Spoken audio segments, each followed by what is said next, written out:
নমস্কার, আপনারা দেখছেন তকমা নিউজ এবং আমি আপনাদের সাথে অম্বর ভট্টাচার্য।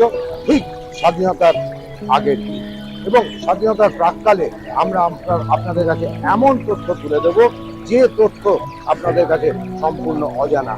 এই যে দেখছেন পেছনে সরস্বতী প্রেস, এই সরস্বতী প্রেসে স্বাধীনতার আগে আসতেন আমাদের সেই রাষ্ট্রনায়ক, সেই নেতাজি সুভাষচন্দ্র বসু। এবং এই সুভাষচন্দ্র বসুর সাথে এখানেই পরিচয় হয় জাদু সম্রাট, বিশ্ববিখ্যাত সেই পিসি সরকার অর্থাৎ প্রতুল চন্দ্র সরকার। এই দেখতে পাচ্ছেন পেছনেই সরস্বতী প্রেস। এই সরস্বতী প্রেসেই সেই সময় প্রতুল চন্দ্র সরকার এখানে আসতেন। তখন তিনি সবেমাত্র ম্যাজিশিয়ান, নিজেকে জাদুকর হিসেবে প্রতিষ্ঠিত করছেন। এখানে প্রতিদিন সন্ধ্যেবেলা আড্ডা বসত এবং সেই আড্ডায় উপস্থিত থাকতেন নেতাজি সুভাষচন্দ্র নিজেও। এই সরস্বতী প্রেসে সেই সময় নেতাজি সুভাষচন্দ্র বসু এসে বিভিন্ন কাগজের কাজ করাতে, মানে ছাপার এখানে কাজ হতো। কারণ তৎকালীন আমাদের কলকাতার প্রথম মেয়র ছিলেন নেতাজি সুভাষচন্দ্র বসু এবং সেই সুবাদেই এই সরস্বতী প্রেসে আসা এবং এখান থেকেই প্রতুল চন্দ্র সরকারের সাথে পরিচয়। কখনো তিনি ইংরেজ শাসকের কাছে মাথা নত করেননি। তকমা নিউজের সবাইকে জানাই আমার আন্তরিক শুভেচ্ছা। আপনারা তকমা নিউজের সঙ্গে থাকুন। দেশে বিদেশে নির্ভীকতায় সাহসে একটাই না প্রকাশে তকমা।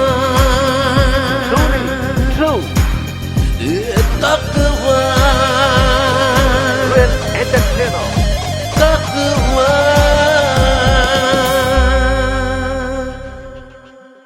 জানুন, জানাতে থাকুন। আমি তো আছি তকমার সাথে, আপনারাও থাকুন। ফিরে এলাম আমরা বিরতির পর। এবার আপনাদের সেই তথ্য তুলে ধরব যা শোনার জন্য আপনারা এতক্ষণ উৎসুক হয়েছিলেন। অনেক পুরনো দিনের কথা, তখন ভারতবর্ষে ইংরেজ শাসন। আপনারা অনেকেই শিয়ালদা স্টেশনের কাছে সরস্বতী প্রেস দেখেছেন। তার সামনে বসে ফুটপাতে অনেকেই চা বা খাবার কিনেও খেয়েছেন। সেই সরস্বতী প্রেসে তখন প্রায় বিকেলবেলা বসত এক আড্ডার আসর। আড্ডার আসরে প্রায় যেতেন এক উঠতি জাদুকর, নাম প্রতুলচন্দ্র সরকার। আর সরস্বতী প্রেসে সেই সময় দরকারি কাগজপত্র ছাপানোর জন্য প্রায়ই আসতেন সুভাষচন্দ্র বসু। তার কারণ সুভাষচন্দ্র বসু তখন কলকাতা কর্পোরেশনের মেয়র। প্রতুলচন্দ্র সরকারের সঙ্গে সুভাষচন্দ্র বসুর আলাপ সেখানেই। শিক্ষিত বাঙালি হয়েও প্রতুল ব্রিটিশদের গোলামি না করে ম্যাজিক দেখিয়ে স্বাধীনভাবে নতুন কিছু করার চেষ্টা করছেন, সেটা দেখে আকৃষ্ট হয়েছিলেন সুভাষচন্দ্র বসু। সুভাষচন্দ্র বসু হয়ে উঠলেন প্রতুলচন্দ্রের সুভাষদা। ধীরে ধীরে দুজনের মধ্যে গড়ে উঠল সাক্ষতা। সরস্বতী প্রেসের সেই আড্ডায় প্রায় অনেকে প্রতুলচন্দ্র সরকারকে অনুরোধ করতেন ম্যাজিক দেখাতে, কিন্তু তিনি রাজি হতেন না। বলতেন ম্যাজিক দেখানো হয় মঞ্চে, এখানে না। অনেক অনুরোধের পরেও সিদ্ধান্তে অনড় রইলেন প্রতুলচন্দ্র। নাছোড়বান্দা বন্ধুরা প্রতুলের এই সব যুক্তি মানতেন না। তারা প্রতুলের আড়ালে ধরলেন সুভাষচন্দ্র বসুকে। বললেন, আপনি বললে ও দেখাবে, আপনার কথা কখনো অমান্য করতে পারবে না। সুভাষচন্দ্র এরপর দু একবার হালকা অনুরোধ করলেন, কিন্তু প্রতুল রাজি হলেন না। একদিন প্ল্যান করা হলো, ওকে রাগিয়ে দিতে হবে যাতে বাধ্য হয়ে ও ম্যাজিক দেখায়। পরিকল্পনা মাফিক আড্ডার সময় সুভাষচন্দ্র বললেন, প্রতুল, আজ আর মন লাগছে না, একটা ম্যাজিক দেখাও। সবিনয়ে অনুরোধ প্রত্যাখ্যান করলেন প্রতুলচন্দ্র। সুভাষচন্দ্র বললেন, দেখাবে কি করে, বড়দের ম্যাজিক তুমি জানো না, যা দেখাও ওই বাচ্চাদের জন্যেই। এই কথাতেই কাজ হলো। খেপে গেলেন প্রতুল, বললেন, কি আমি ম্যাজিক জানি না, দিন আপনার রুমালটা। এই বলে সুভাষচন্দ্র বসুর রুমালটা নিয়ে দেখালেন বেশ কয়েকটা অসাধারণ ম্যাজিক। মুগ্ধ হলেন সুভাষচন্দ্র। বললেন, প্রতুল, একদিন তুমি অবশ্যই বড় হবে, বিশ্বজোড়া খ্যাতি হবে তোমার। তবে তোমাকে একটু রেগে উঠতে হবে, রাগলেই তুমি হবে বিশ্বজয়ী।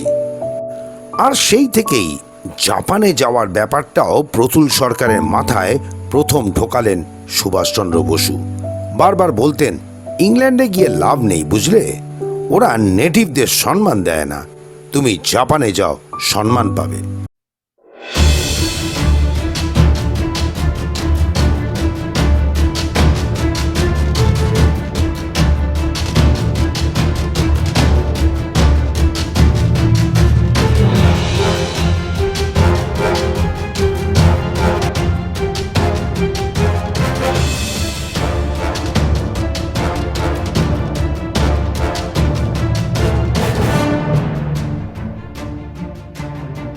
দেখা হলেই প্রতুলকে জিজ্ঞেস করতেন, কবে যাচ্ছ জাপান? কিন্তু বললেই তো আর যাওয়া যায় না। প্রতুল তখন উঠতি জাদুকর, পরিচিতি নেই, অর্থ নেই। এসব ভাবতে ভাবতেই একদিন চৌরঙ্গি থেকে হেঁটে আসছিলেন প্রতুল। হঠাৎ একটা কালো অস্টিন গাড়ি পাশে এসে দাঁড়ালো। সুভাষচন্দ্র গাড়ি থেকে বললেন, প্রতুল, কোথায় যাচ্ছ? আমার গাড়িতে এসো, আমি তোমাকে ছেড়ে দিচ্ছি। প্রতুল প্রথমে রাজি হলেন না। সুভাষচন্দ্র বললেন, আমি বলছি তুমি এসো। বাধ্য হয়ে গাড়িতে উঠলেন প্রতুল। সুভাষচন্দ্র বললেন, শোনো, রাসবিহারীর সাথে আমার কথা হলো, তুমি জাপান চলে যাও। জাপানে ম্যাজিক দেখিয়ে নিজেও উপার্জন করো আর রাসবিহারীকেও কিছু টাকা তুলে দাও। এরপর থেকে জাপানে যাওয়ার ব্যাপারে দ্বিতীয়বার আর ভাবেননি প্রতুল। প্রস্তুতি শুরু করলেন জাপানে যাওয়ার। তিল তিল করে জমানো পয়সা আর সুভাষচন্দ্রের আশীর্বাদ সঙ্গে নিয়ে প্রতুল জাপান যাওয়ার জাহাজে উঠলেন। তবে যাত্রীবাহী বিলাসবহুল জাহাজে ভাড়া বেশি, তাই মালবাহী জাহাজ চড়লেন প্রতুলচন্দ্র। খদ্দের ডেকের যাত্রী ছিলেন প্রতুল। জাপানে জাহাজ পৌঁছানোর কিছুদিন আগে শুরু হলো সামুদ্রিক ঝড়। ক্যাপ্টেন হুকুম দিলেন, কেবল যাত্রীরাই ভেতরে যেতে পারেন, ডেকে রেখে যেতে হবে সঙ্গের জিনিসপত্র বা বাক্স। কিন্তু প্রতুলের কাছে নিজের ম্যাজিক বাক্স ছিল জীবনের সব কিছু। যেহেতু ম্যাজিক বাক্স নিয়ে ভেতরে প্রবেশ করা যাবে না, তাই ম্যাজিক বাক্স আঁকড়ে ধরে ডেকেই বসে রইলেন প্রতুল সারা রাত। ঝড় বৃষ্টির মধ্যে বাক্স আঁকড়ে ডেকেই রাত কাটালেন তিনি। পরদিন সকালে একজন সহৃদয় ব্যক্তি জিজ্ঞেস করলেন, আপনি সারা রাত এই বাক্সটি আঁকড়ে ধরে বৃষ্টিতে ভিজলেন, কি আছে এই বাক্সতে? প্রতুল বললেন, আমার জীবন। এই বাক্স না থাকলে আমার থাকা আর না থাকা সমান। প্রতুলচন্দ্রের এই কথা শুনে তখন যাত্রীরা জড়ো হয়ে গেছেন। শুরু হয়ে গেছে জোর জল্পনা। কেউ বলছেন বাক্সে আছে সোনা, কেউ বলছেন ওই বাক্সে চালান করা হচ্ছে ব্রিটিশ বিরোধী গোপন নথিপত্র, আরও সন্দেহ ওই বাক্সে আছে পিস্তল বা রিভলভার। অবশেষে আত্মসমর্পণ করলেন প্রতুলচন্দ্র, তবে সজ্ঞানে নয়, অজ্ঞানে। সারা রাত বৃষ্টিতে ভিজে জ্বর এসে যায় প্রতুলের। বেহুশ হয়ে যান প্রতুল। তাকে নিয়ে যাওয়া হয় জাহাজের ঘরে। সেখানে কয়েকদিন পর সুস্থ হয়ে ওঠেন তিনি। ইতিমধ্যেই ঝড়ও থেমে গেছে। জাহাজ পৌঁছে গেছে কোবে বন্দরে। প্রতুল দেখলেন তার বাক্সটি তার কাছে নেই। দুঃখ হতাশা গ্রাস করল প্রতুলকে। এমনিতেই নতুন দেশ, তারপরে ম্যাজিক দেখার বাক্সটাও নেই। প্রতুল পড়লেন মহা বিপদে। ভাবতে লাগলেন কি করবেন। মনে এসে গেল সুভাষচন্দ্র বসুর কথা, তোমরা আমাকে রক্ত দাও, আমি তোমাদের স্বাধীনতা দেব। প্রতুল ভাবলেন তিনি লড়াই ছাড়বেন না, স্বাধীনতার জন্য অর্থ সাহায্য তাকে করতেই হবে। নেমে পড়লেন বন্দরে। নমস্কার, আপনারা দেখছেন তকমা নিউজ। সংসারের একঘেয়েমি কচকচানি, স্কুলের পঠন পাঠন হয়ে পড়েছে মানসিক বোঝা, কর্মস্থলের চাপ বাড়িয়ে তুলছে রক্তচাপ। সব থেকে মুক্তি দিতে এবার তকমা প্রতি শুক্রবার নিয়ে আসছে আপনাদের জন্য চলুন কাছেই ঘুরে আসি। কলকাতার কাছাকাছির মধ্যে চেনা জায়গা কিন্তু অচেনা গল্প নিয়ে আপনাদের মনোরঞ্জন করতে। তার আগে চ্যানেলটি সাবস্ক্রাইব করতে ভুলবেন না। সঙ্গে থাকুন, দেখতে থাকুন তকমা, সকলের সাথে খবরের মাঝে সবার হাতে। তকমা সতর্ক থাকে, সতর্ক রাখে। এদিকে ভিসাও চুরি হয়ে গেছে প্রতুলের। কয়েকদিন অভুক্ত থাকায় শরীর বেশ দুর্বল। বন্দরে নামলেই তাকে জিজ্ঞাসা করা হলো, আপনার ভিসা কোথায় আর এখানে কি করতে এসেছেন? প্রতুল বললেন, ভিসা নেই, আমি ম্যাজিক দেখাই। বন্দর কর্তৃপক্ষ প্রতুলকে জাপানে ঢুকতে বাধা দিলেন। প্রতুল বললেন, আমাকে যেতে হবেই, আমি লিখে দিচ্ছি আমি ম্যাজিক দেখাবো না, কিন্তু শুধু আমাকে দেশে ঢোকার অনুমতি দিন। বন্দর কর্তৃপক্ষ নতুন ভিসা দিল এবং তার উপর লিখে দিল ম্যাজিক দেখিয়ে ব্যবসা করা যাবে না। সেই ভিসা নিয়ে জাপানে প্রবেশ করলেন প্রতুল। প্রতুলকে সেই সময়ে সাহায্য করেছিলেন এক প্রবাসী বাঙালি। ভদ্রলোক খবর নিয়ে জানতে পারলেন 3 দিন পর ম্যাজিশিয়ান ক্লাবে জাদুকরদের এক সভা বসেছে। তবে জাপানি জাদুকরদের না কুচু, ওরা কিন্তু বিদেশিদের তেমন একটা পাত্তা দেয় না। প্রতুলকে নিজের প্রতিভায় জয় করতে হবে ওদের মন। প্রতুল নির্দিষ্ট দিনে পৌঁছে গেল সেই সভায়। জাপানের জাদুকররা মানতেই চাইলেন না যে প্রতুল জাদুকর। প্রতুল বললেন যে তার ম্যাজিক বাক্স চুরি হয়ে গেছে। জাপানের জাদুকররা ভাবলেন সব বুজরুকি, জাদুকর সেজে কেউ তাদের সভায় প্রবেশ করেছে। প্রতুল করজোড়ে অনুরোধ করলেন, আমার কথায় বিশ্বাস না হয় আমার ম্যাজিক দেখুন। এরপর সবাই উপস্থিত লোকেদের কাছ থেকে পেন, রুমাল, মানিব্যাগ নিয়ে প্রতুল দেখাতে লাগলেন হাতের ম্যাজিক। কিন্তু এর আগে তিনি কোনোদিন যন্ত্রপাতি ছাড়া ম্যাজিক দেখাননি। 5 মিনিট ম্যাজিক চলল। হলঘর ফেটে গেল হাততালির শব্দে। জাপানি ম্যাজিশিয়ানরা হয়ে উঠলেন প্রতুলের বন্ধু। জাপানি ম্যাজিশিয়ানরা বললেন, আপনি ম্যাজিক দেখান, আমরা আপনার সব শোয়ের ব্যবস্থা করে দেব। প্রতুল বললেন, আমার ভিসায় লিখে দেওয়া হয়েছে ম্যাজিক দেখিয়ে উপার্জন করতে পারবো না। জাপানি ম্যাজিশিয়ানরা বললেন, ওসব আপনাকে ভাবতে হবে না, আমরা সব ব্যবস্থা করে দেব।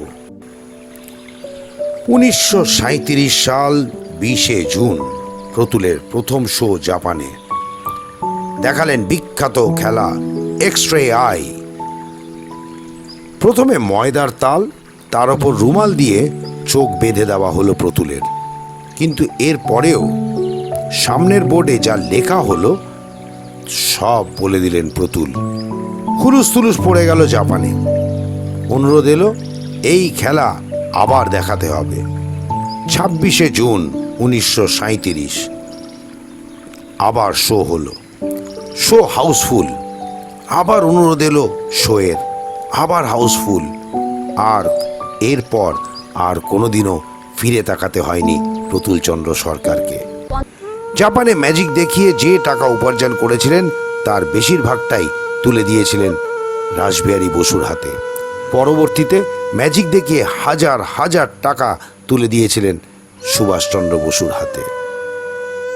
এভাবেই বিপ্লবীদের অলক্ষ্যে বহু এরকম মানুষ যারা স্বাধীনতার জন্য সাথ দিয়েছিলেন, স্বাধীনতার লড়াইয়ে যোগ দিয়েছিলেন, তারা হয়তো বন্দুক বারুদ নিয়ে লড়াই করেননি, কিন্তু লড়াই করতে সাহায্য করেছিলেন।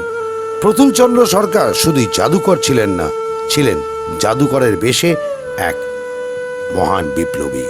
আর এই প্রতুলচন্দ্র সরকার কে জানেন?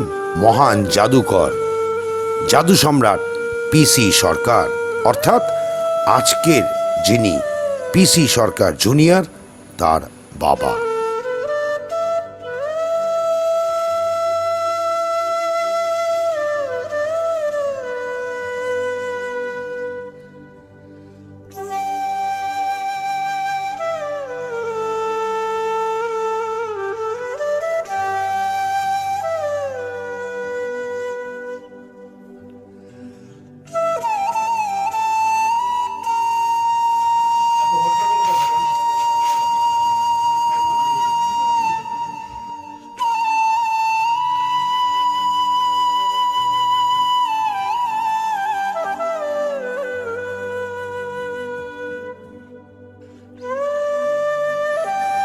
আমরা আজকের মতন এখানেই শেষ করলাম। শুনলেন স্বাধীনতার আন্দোলনে বিপ্লবীরা ছাড়াও কত মানুষ এইভাবে বিপ্লবীদের অলক্ষ্যে স্বাধীনতার পেছনে লড়াই করেছেন। স্বাধীনতার জন্য যাদের অক্লান্ত পরিশ্রম দিয়ে গেছেন। সঙ্গে থাকুন, দেখতে থাকুন তকমা। সকলের সাথে খবরের মাঝে সবার হাতে তকমা সতর্ক থাকে, সতর্ক রাখে।